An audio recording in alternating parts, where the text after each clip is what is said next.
Bonjour et bienvenue dans ce nouveau numéro de Tout Trail. Et la semaine prochaine, nous vous proposons de découvrir les premiers résultats de l'étude Métarun.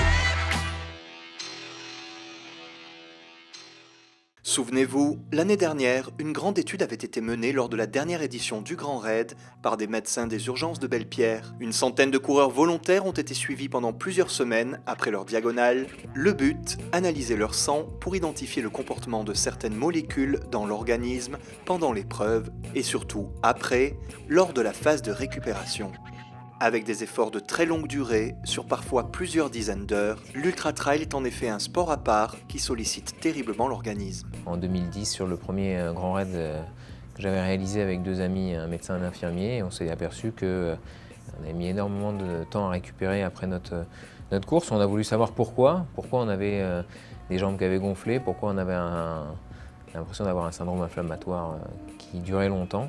Ce qui est bien connu notamment en réanimation, dans les syndromes inflammatoires et notamment dans les infections sévères, on a des carences en oligo-éléments. L'idée était venue d'ici, c'est-à-dire on s'est dit, mince, si ça se trouve c'est un des paramètres pour récupérer plus vite, ou c'est peut-être ce qui explique le fait qu'on soit fatigué aussi longtemps. Peut-être qu'il y a des choses qu'on n'avait pas dosées et qui seraient intéressantes de voir. Au cœur de l'hypothèse de travail, donc, les oligo-éléments. Ces molécules non synthétisées par l'organisme, mais indispensables et qu'il faut ingérer. Pendant plusieurs mois, l'équipe du docteur Sudrial, menée par un jeune interne Bertrand Plaisancier, a travaillé d'arrache-pied pour récolter et analyser de nombreuses données. À chaque prélèvement sanguin, 19 éléments ont en effet été étudiés, mais l'un d'entre eux a particulièrement retenu l'attention des médecins, le sélénium. Le sélénium, c'était un peu le coup de poker parce qu'on y pensait, mais on ne pensait pas que ça serait aussi probant.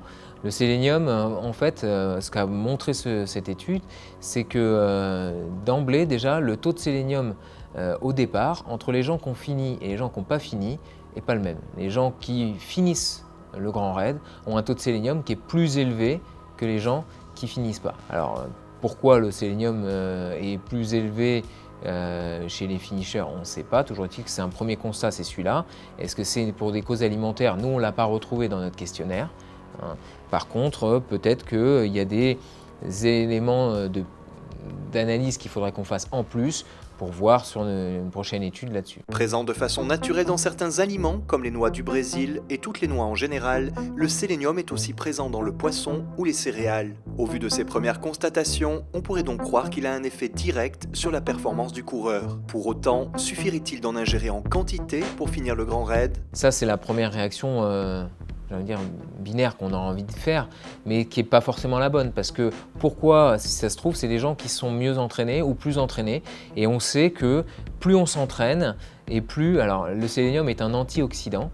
Et en fait, quand on s'entraîne beaucoup, on limite l'utilisation d'antioxydants. Donc on sait qu'on s'habitue, on est moins acide, donc on a moins besoin d'antioxydants.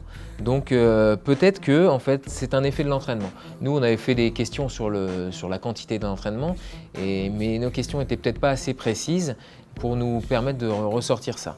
C'est-à-dire qu'il y avait des questions sur le renforcement musculaire, tout le monde en fait ou pratiquement, l'endurance, tout le monde en fait, du fractionné, beaucoup en font. Voilà, alors oui, on a envie de dire je vais me bourrer de sélénium avant, peut-être que ça va avoir un effet et ça fait l'objet d'un prochain travail qu'on va mettre en place pour une autre étude de toute façon. Pas encore de pilule miracle donc. Si cette relation sélénium-performance devra encore faire l'objet d'études complémentaires, une autre tendance se détache.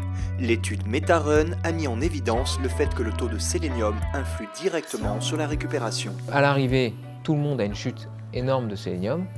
Donc, ce qui va avec le syndrome inflammatoire. Donc, on a un syndrome inflammatoire. Donc, pour lutter contre ce syndrome inflammatoire, on a une consommation de sélénium. Mais par contre, ce qui est assez remarquable, c'est que quand on les suit à J7 et J28, donc un mois après, le taux de sélénium continue à descendre. Dans notre étude, on avait fait une échelle visuelle analogique de fatigue pour évaluer la fatigue. En fait, elle est complètement proportionnelle à la chute de sélénium. Plus les gens ont un taux de sélénium bas, plus ils se sentent fatigués. Et ça, c'est complètement corrélé. Donc ça va faire l'objet d'une publication parce que c'est assez exceptionnel. C'est-à-dire que là, on a un facteur indépendant de fatigue qu'est le sélénium. Donc ça veut dire que ça explique bien que ce taux de sélénium, quoi qu'il arrive, après la course, il faut se supplémenter, ça c'est certain. pour arriver à un taux, parce qu'un mois après, on est encore en chute libre de sélénium pour ceux qui finissent pas le grand raid. Les résultats autour du sélénium, encore peu étudiés jusque-là, sont donc particulièrement encourageants, mais l'étude ne s'est pas concentrée uniquement sur cet oligo-élément. D'autres résultats ont été mis en évidence sur d'autres métabolites, comme le zinc, le fer ou encore la vitamine B12. On vous en reparle en détail la semaine prochaine.